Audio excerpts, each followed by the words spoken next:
Hello, dear friends, guests, and subscribers of my channel. Thank you a lot for following us and watching our channel. The events are rather interesting and engaging, and of course, we had to invite the expert about the engaging and unusual events, and it is Alexey Arestovich. Hello, Alexey Nikolaevich. Hello. I will not be original. I would like to ask you a question about the ideation of Ukrainian incursion into the Kursk district of Russia. First, they showed some of the captured troops, Russian troops, not as many, but they did. And today, on the Russian side, they're commenting and discussing that indeed several villages were already captured. Basically, what Russian volunteer corps, when they entered to Bryansk and a couple other places along the front, they were posting a lot of video materials. We only right now see the materials posted in Russia. We do not see Ukrainian troops posting anything. And apparently this is a mixed group of Ukrainian troops that are in. There could be territorial defense, some of the professional military. Is it a bigger operation? Is that why there is some silence? Alexander, there is not enough troops to really change the front with what we have there. I think the main ideation is to distract the group that is attacking Kharkov and Kupiansk. And of course, when Russians were starting operation against Volchansk, near Kharkov, they were going to keep some of our troops engaged. And I think now it is our turn or our initiative to do basically the same on the direction near Kharkov. There's not too big of a distance there, and it is basically a logistics and support district for Kupiansk and Kharkov. So, regarding other commentary about capture of Kursk nuclear power plant or capture of the whole Kursk district or disruption of the gas piping system that actually goes through Sunja, the gas piping system that actually sends some of the natural gas to Europe. And these are, I think, fake news. If indeed Ukraine wanted to capture a nuclear power plant, they would have deployed paratroopers and then would have figured a way to get to them. The main question in this case would still be, how do you supply your paratroopers in this case? Because without logistics, without ammo, they run out of firepower very quickly. And you can see that the approach is a little different. It seems like what we are doing is a capture and hold of the district, or creating a sort of a balcony from where you can work and do raids into the depth of the enemy territory. That is more likely and looks more like a plan than some apocalyptic plan of capture of Kursk nuclear plant. Alexei, the second-in-command of Azov battalion, is saying that the world will change in a couple of weeks. Bezugla is also sending her best wishes and is supporting now Ukrainian military, saying Commander-in-Chief is a good, brave operation. So it seems like this is not just an incursion into the Russian supply lines, but it might have bigger plans behind it. And I do want to ask here from the point of view of strategy. Many people are writing that this is probably some distraction motion, while the main one would be in a different place, maybe near the water reservoir or some other places where Ukraine troops may attack. What do you think about it? Is it really a distraction? Well, first of all, I think the first statement that you mentioned from Azov is probably in relation to Iran and Israel conflict. I think he was commenting events there because people are concerned that future conflict or another phase of the conflict between Israel and Iran. As for Mariana, she is being objective. She was blaming Syrsky for a lot of deficiencies, but when Syrsky actually started creating a change on the front, she's praising him on that. But with the amount of troops that are being sent in this direction, you could maybe change the local outline of the front. I doubt they will reach Kursk nuclear power plant specifically. That's to those who think that we are taking Kursk nuclear.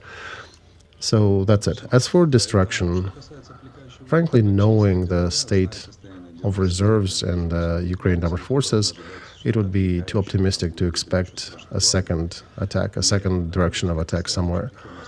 The other near the water reservoir is a really bad place to attack.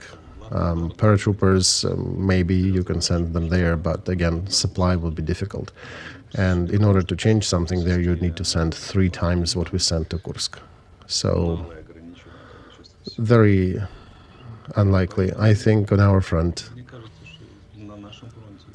with Russia, we should not be expecting too drastic of a change. Of course, Middle East, likely there'll be changes, but again, different countries are undertaking extraordinary efforts to make sure that the conflict would not flare up. Even Putin came out yesterday with a statement, if you noticed, asking Iran to react reservedly. Another fork is more interesting in this case, and we can talk about that separately if you want.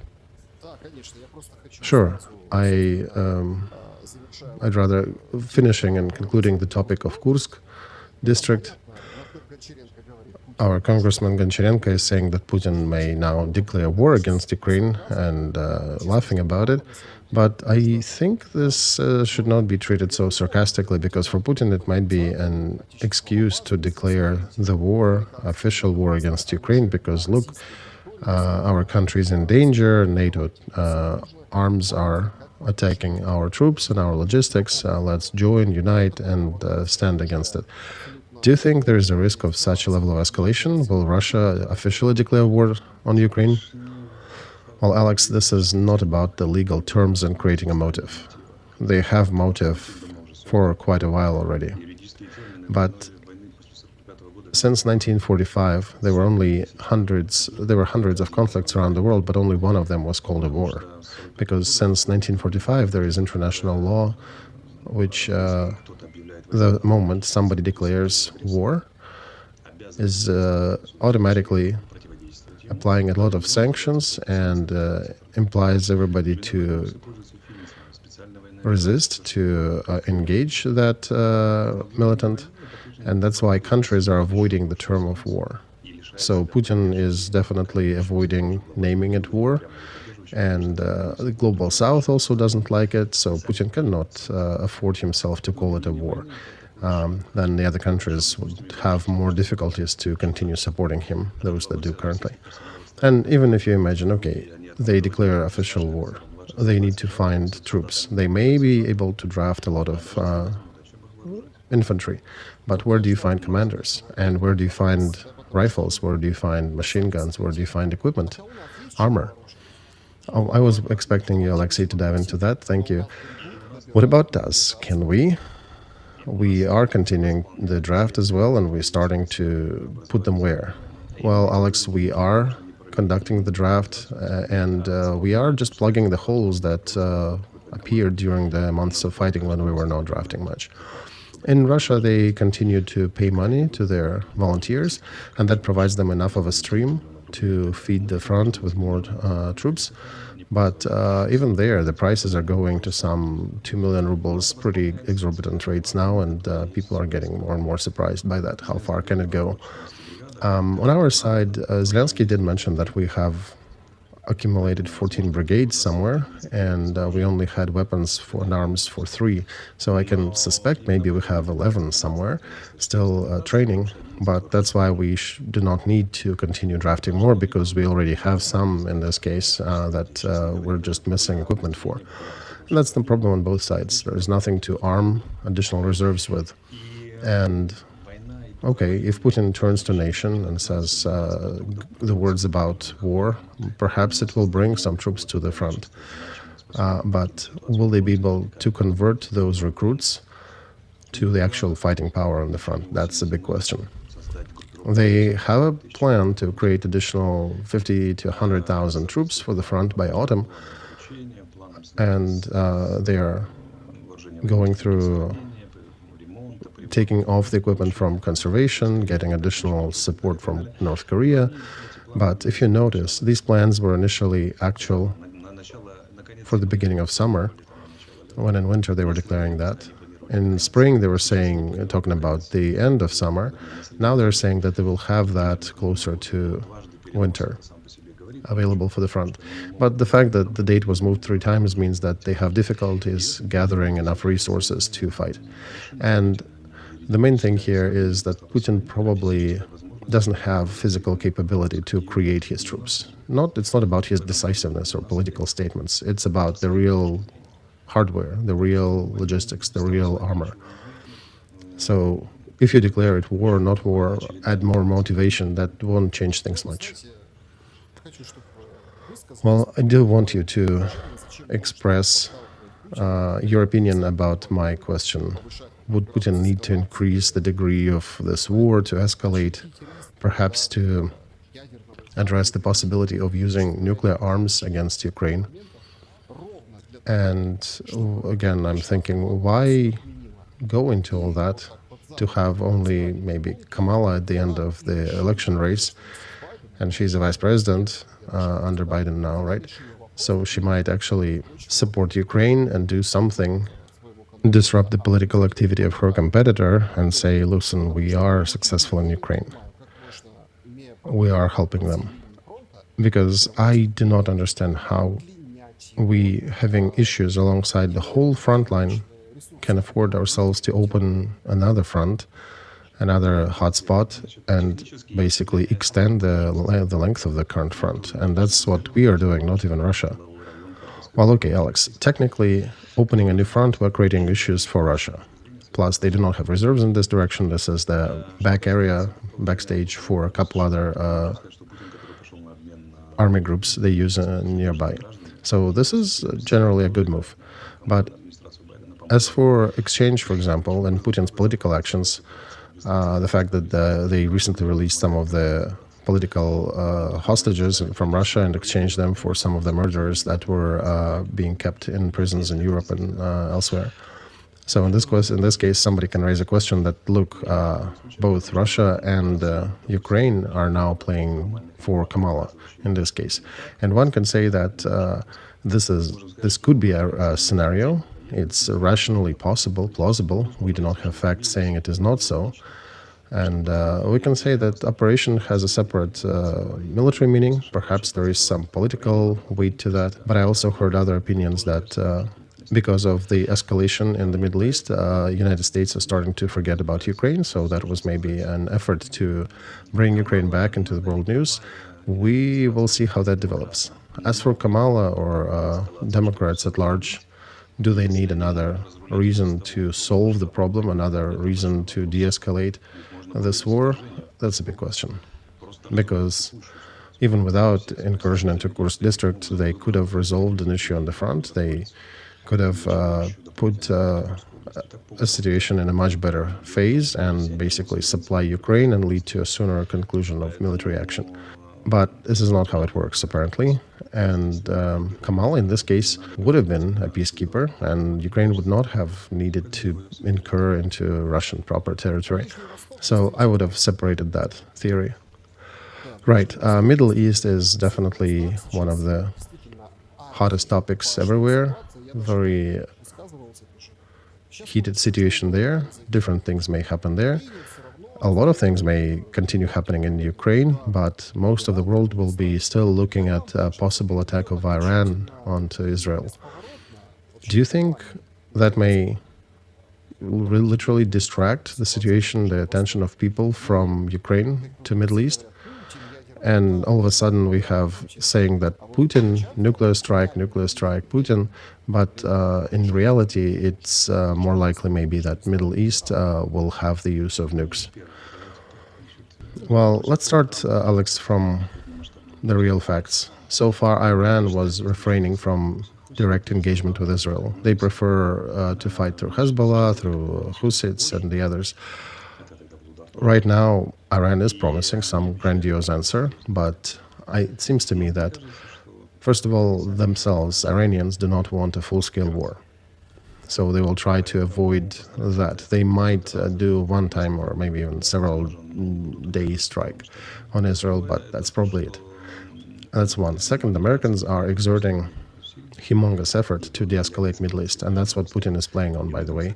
He is demanding some concessions on the Ukrainian front, trying to show that he can help Biden and Kamala's administration now, because as New York taxi drivers are saying, Biden's health is really in decline, and de facto it's mostly Kamala and her government surroundings that are in charge of documents. That's what the taxi drivers are saying, right? So here we need to understand that this yesterday's statement from Putin, he is showing that he has some cards. And I'm still surprised at American politicians who afford themselves the exchange of that rate. But this is Kissinger's realpolitik, and Kamala and Sullivan and all those who are running the show in the United States, they are the birds of a Kissinger flock. There will be some clash in Middle East. Iran will have to answer, but nobody's interested in extended warfare down there. Plus, with the United States vehemently opposing escalation there, nobody would go there. The other hand is that Israel is interested in some conflict with Hezbollah. Israel actually cleared their north. They removed 80,000 people.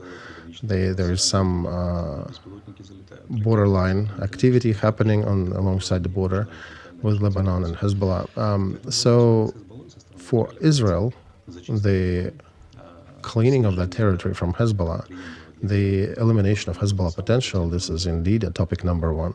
So Israel may be the side that will use the excuse of that Iranian attack on themselves to cleanse some of the territory in the north from Hezbollah. Also, Americans need to figure a way to deal with Houthis over there nearby, because they've been blocking the naval trade there. And both Britain and the United States are the main beneficiaries of trade in that region, of the ocean trade. So there are different things that may unfold. But major players still are playing to lower the grade of possible conflict in that area. And you can see the statements coming from both sides, from Putin, from even China, from the United States. The other thing is that war is always managed by people. There's always 1% for black swans, and there are other events that, despite the will of people, can turn that into the big conflict. We cannot exclude that. First World War, nobody wanted to fight for 4 years. Everybody thought it'll be a brief engagement. And frankly, world map is mostly comprised of the results of wars that were irrational, shouldn't have happened, but then events unfolded. So perhaps something will happen, but I'm rather skeptical. This is a rather rational and managed conflict from both sides. As for concerns about Ukraine, Ukraine will not be forgotten, because Russia is definitely topic number one. And the main topic for Russia is Ukraine, the war with Ukraine. Alexey Nikolaevich, but Europe is also not feeling well these days. Somebody is saying that Britain is not Europe because they left European Union, but we do understand that migrant question is active and actual everywhere. And this is a rather dangerous turn, or concerning at least, the protests in Great Britain and protests on both sides. Migrants, when they're hitting and clashing with the locals, anti-migrant protests, and they're calling actually upon Elon Musk, come here because your ex has influence, has a way to influence these processes, let's do something. What do you think? Pandemic, war, recession, the markets are low now. Do you think there'll be something else coming, maybe some migrant uprisings that the world will deal with? Is that where we're going? Listen, Alex, migrants do not have a potential to destroy the West. Britain, Europe, etc. These will remain in history as the series of street clashes and street protests. Remember 1967 in France. For a year and a half, there were continuous clashes with police. France did not fold. They did not lose their economic potential, their nukes, and their country. Although there were serious protests by students that were supported by a huge part of the left intellectual elites. So it had a flair of a revolution even. And in Britain, yeah, it is uncomfortable to see that, but this is a disturbance. This is not a revolution or regime change or anything. As for the markets, remember Man in Black 1? I'm reminding our viewers, there's a scene there when Will Smith is saying, and newbie, see, there is a whole cruiser threatening to destroy Earth, and his pal is answering, well, something is always threatening Earth. Galactic plague, cruiser, war, other species. Usual Earthlings should not concern themselves with that. There's always something. So that's why there's always a threat, but on very few occasions, pandemics and other economic and big shakedowns led to the world wars. Maybe in a couple occasions they did, but otherwise not so much. Britain also faced a lot of uprisings in its history. Remember Thatcher times, they had a lot of things happening. And I think Europe will survive, even if all the migrants will rise there. Yes, there'll be a lot of conversations, some change of politics, social, societal changes, but it will likely not touch external politics directly. All right, let's go back to Ukraine. Today Zelensky signed another 90 days of military martial law that supports more mobilization and that extends it through November. We remember what Zelensky said, that we will be fighting till November, and after November the hot phase of the war will be over. Do you think this is the last mobilization effort and martial law that is being signed?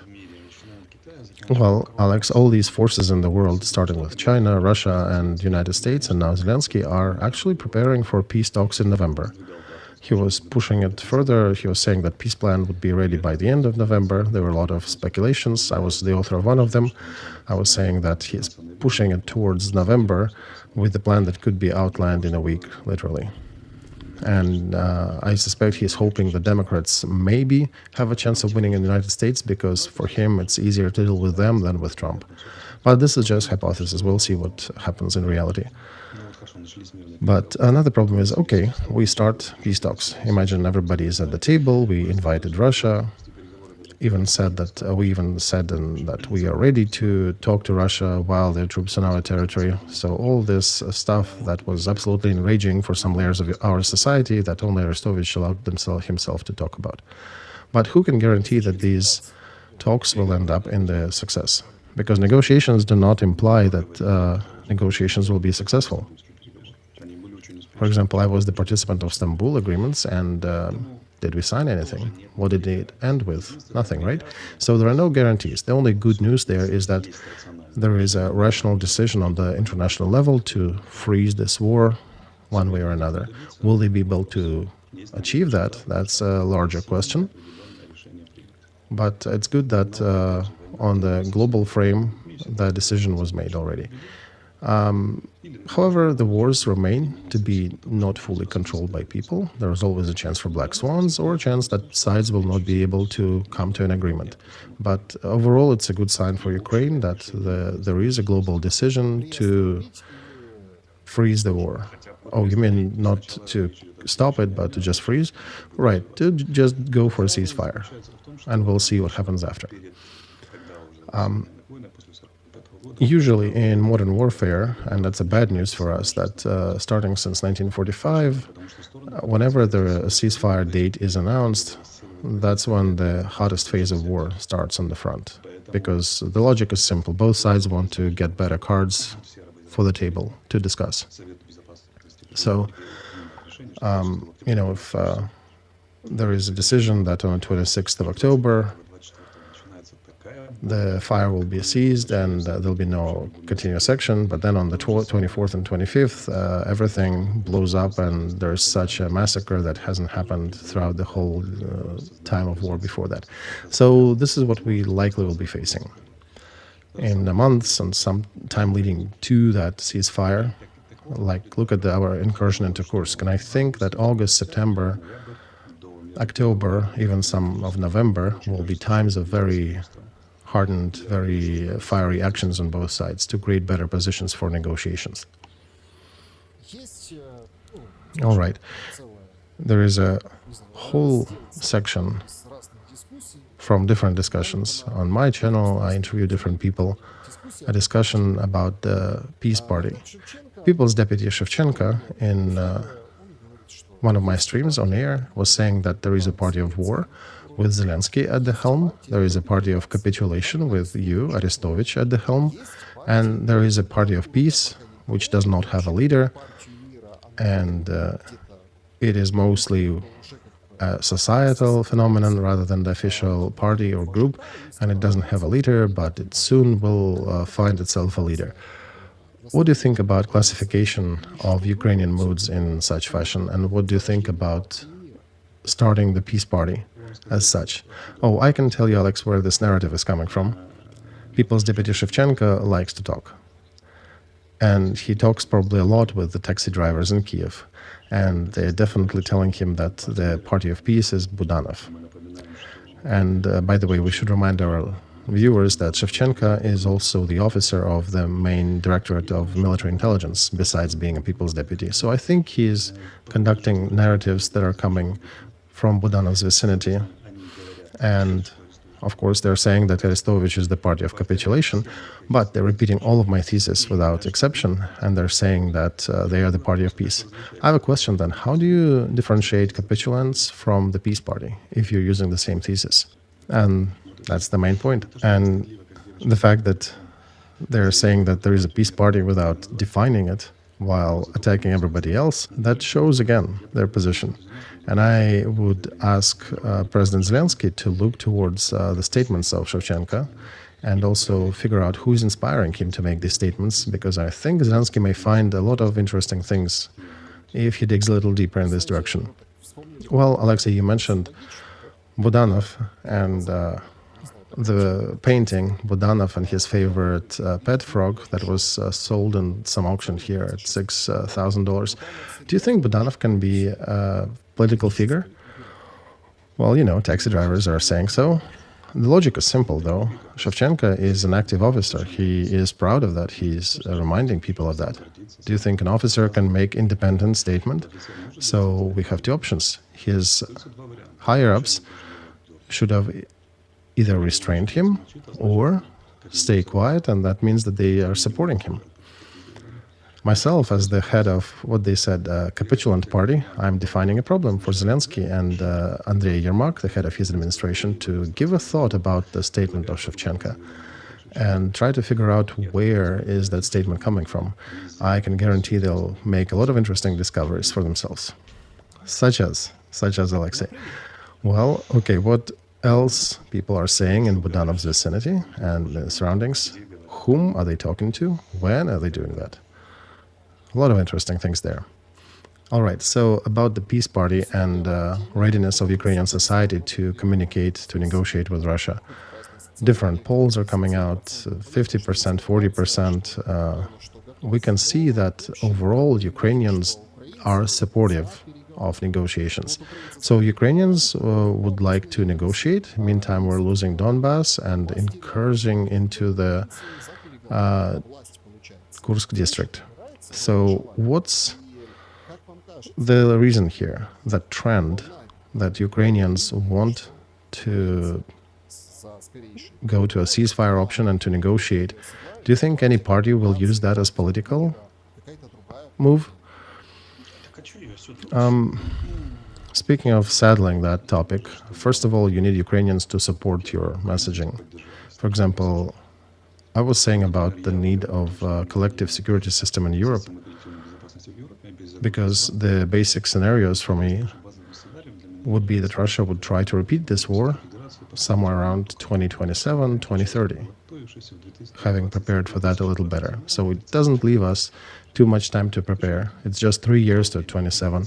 Even if the war will go to a ceasefire right now and it'll take us extraordinary measures to reform our armed forces, where we have a lot of deficiencies, right? To bring up the military-industrial complex, to bring the plank of the cost of this conflict to such a level.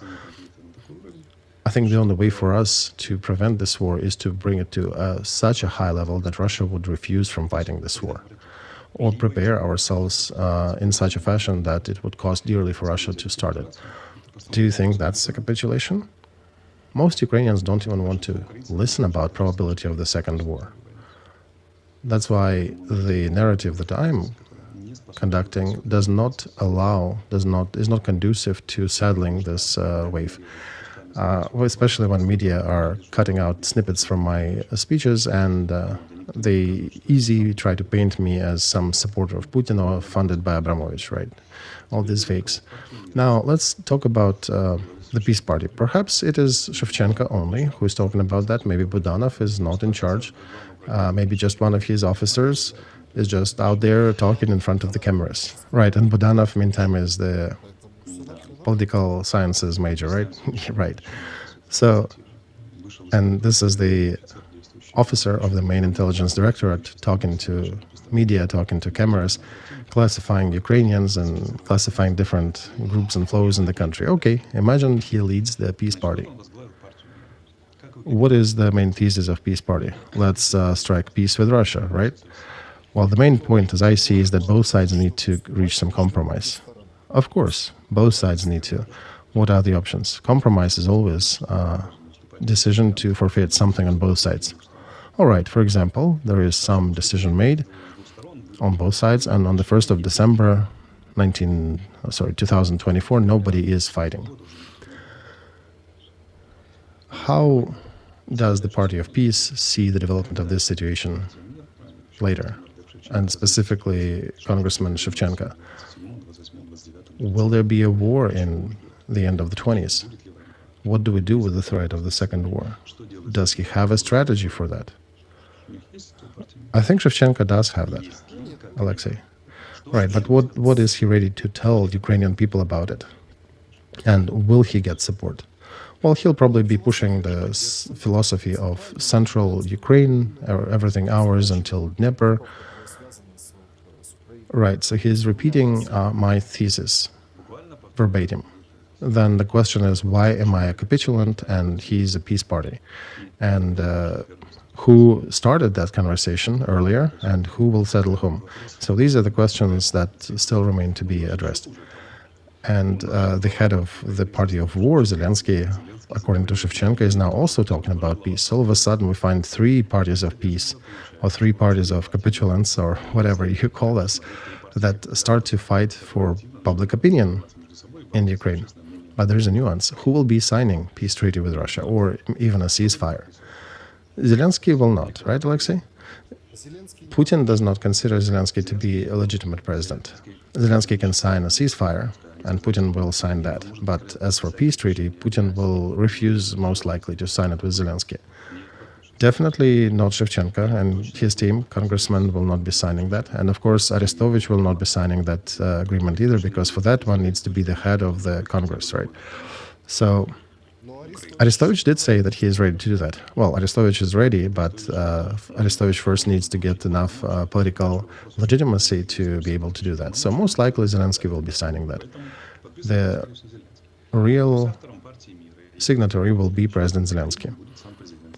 And that's why I am imploring President Zelensky to think about what the other party of peace will be doing, the one that is calling him the leader of the party of war, when he will become de facto the leader of the party of peace, because he will be the one stopping the war, stopping the hot phase, signing the ceasefire. And what are the prospects of interaction between these two groups for Zelensky? Because it may happen so that the party of peace, after Zelensky signs these peace accords, will come out and accuse him of signing some wrong peace deal or capitulating and giving up on Ukraine. And instead of fighting with Russia heroically and dividing Russia into 15 small republics, he is giving up. Well, that's logical, right? Because the main thing, Alex, is that interspecies competition, because similar species fighting for the same area of habitat, they are the most vicious. Small Arestovych sitting overseas with the media, he maybe can talk to the YouTubes, but the friends of Congressman Shevchenko have other capabilities about which I implore President Zelensky and Yermak to start thinking about. Alexey, then there is an important nuance here. How do you see the elections in our country? Because people are saying now that President had dropped the topic of referendum as a topic into the media, into society. We need to consult people, and people are building different models now. Some people are saying there'll be a referendum first, then peace, ceasefire, then maybe some official peace accords. Others are saying no. First, there will be some big international conference, everybody will accept everything, and then there'll be elections, referendum is not even included. So if to try to bring some order to these blocks, what will follow? Well, first, Alex, there needs to be a ceasefire, because by law, in order and by logic, de facto, the guns need to be silent in order to conduct referendum and election campaign. Because how do you go to Poland to voting booths when there is aerial raid? So at the very least, one needs to reach some ceasefire. Then what? Then there has to be some negotiations process. There has to be some conditions that afford for extended ceasefire, and then that needs to be somehow affixed as some agreements.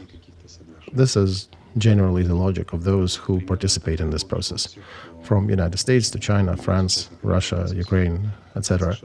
This is how it lines up. President Zelensky did make a slip recently where he said that he was giving an interview to BBC, and he was saying that I am generally in support of elections, but for that the war needs to be paused. However, if the war will continue, it may come a time when we need to do elections during the war times. Okay, understandably, we can do that electronically in our electronic app. We have an example of two countries who've been under military tension for the last 70 years. Both are parliamentary republics, and they conduct elections rather often. South Korea and Israel. They always are under military threat, but they continue with elections and everything. And they have developed enough, strong enough mechanisms that allow them to do it. In our case, it is not even about the legal nuances, but it's more that, if somebody starts to go to voting booths at 9 o'clock on Sunday, all of a sudden there is aerial raid, sirens going off. And Russians may not even go to bomb our cities, but they have their exercises, they have their jets up in the air. And how long do you think people will need to actually reach the booths and vote? 2 months? 3 months? Because elections are an interesting thing. You cannot conduct active electoral activity during the day of elections. That's why elections are usually done rather rapidly, because you orchestrate your campaign up until this moment. So if the elections are protracted, how do you conduct political campaign? That's why it will take a very peculiar situation of a ceasefire, protracted ceasefire, to actually afford for voting. Well, we remember the situation on Donbass since 2015 to 2022, when there was a hot conflict, but we were still voting. Right, but it was a very limited warfare. Only the warfare on the front, no attacks on the cities, so usual citizens did not face any threats. If we get to the same agreement, same conditions, that the war is only confined to the front, then yeah, perhaps we can do it. Plus, right now we need to find a way to include the third of our citizens who are living abroad now. 30% of them are there. So, interesting specifics. But sooner or later, the elections will happen. I think everybody understands that. And one of the basic conditions is a ceasefire. And it'll be up to the negotiators to find a way to provide for these votes, for this voting process. The main obstacle is that Putin will not sign anything with Zelensky directly. They have hinted that they can sign it with the head of our Congress or with the new leadership of Ukraine that will be elected on these elections. But again, who can guarantee that new leadership of Ukraine will be acceptable for Putin in his view, and will they want to go to sign anything with him? I think nobody will go for that, really. because nobody will sign peace accords, nobody will legalize his capture by acknowledging his aggression and the results thereof. So I think Putin also knows that. There'll be most likely like a Korean or German option when part of the territory is occupied by Russian Federation, and we will never acknowledge them to be Russian. But we will understand that he is conducting effective control of that area and is occupying them. Russia will consider them to be theirs, we will think it's ours, some part of the territory, depending upon how we outline the front line and how we conduct negotiations. And then we can hope for the historic events that would allow, like Germany, to get reunited eventually. So this would be some sort of a gray zone, like Turkish Cyprus exists for many years, right? For over 40 years. All right, friends, do not forget to subscribe and do not forget to check out Alexey's School of Personal Growth, because a lot of people know him as a political commentator, but he's also has a great philosophic school and School of Logic. Alexey Nikolaevich, what do you think about, in the last few weeks, some Poroshenko circles are pushing the agenda that Zaluzhny may be called upon and he will leave everything in London and come back to the country to support it and stand with us, with Poroshenko and his side, and he'll be a political figure on that side of a spectrum. And some people consider that theory to be serious. That actually touches upon, as you say, a friend of yours. Very interesting theory. The first question one needs to ask is when do Poroshenko people expect the crisis in the country, and why are they relying on it so much? Perhaps they know something. Are they preparing something? Because I do not see that crisis yet, and mostly I'm the opponent of that situation. See, that's the main difference between Poroshenko's position and mine about Zelensky. I criticize Zelensky in the hardest way, but I'm also the first one to admit publicly that I'm interested in the transfer of power to happen in the most democratic way. Why? Because if there'll be any hint at non-democratic process, this will compromise the new leadership of Ukraine, the Ukraine as a country, and the status of international aid that is being given to us. No junta, no Maidans need to happen. Zelensky needs to leave or get re-elected, preferably leave, but in a very legitimate, lawful way. But when there are interesting people coming out of the woodwork and saying, like Shevchenko, saying that this is a party of war and they're not for peace, and then Poroshenko comes out and says there'll be a crisis in the government and only Poroshenko will be able to save it, then I have another question. Who is talking about legitimate transfer of power besides me? Because that's my official position. I want us to be as legitimate as possible, without any hindrance, because our international position depends totally upon that legitimacy. Shall we have that Marshall's Plan after the war? How much Europe and America will continue helping us? But I see that there are a lot of lovers of crisis who are saying that there'll be very difficult situations upon occurrence of which they'll have to call upon some figures. And again, I'm sending a question mark to Zelensky and his cabinet to look deeper into those people who are talking about crisis. Now, speaking of Zaluzhny himself, he is an adult. He will make his own decisions. Will he go to save the country? Will he go to save it with Poroshenko, without him? It'll be his decision. I'm sure in one thing, he is not preparing any crisis, and he should not be relied upon by any of these crisis makers. He is a patriot 100%, and he is thinking about Ukraine first and himself second. So far, nothing indicated in his behavior, and he personally denounced that he is going to make any political career. So the fact that he is being painted into different scenarios doesn't mean that he is eager to be painted into that frame. Replacement of Zaluzhny for Syrsky, was that a mistake? Well, let's put it this way. It was a decision. How successful it was, we'll see. when Syrsky will spend the same time at this position as Zaluzhny, because right now people can say that he did not have enough time. But I can say that a lot of problems that we had in the army did not disappear, and many of them exacerbated through the time that Syrsky is the commander-in-chief. And first of all, it's recruitment, training, and application.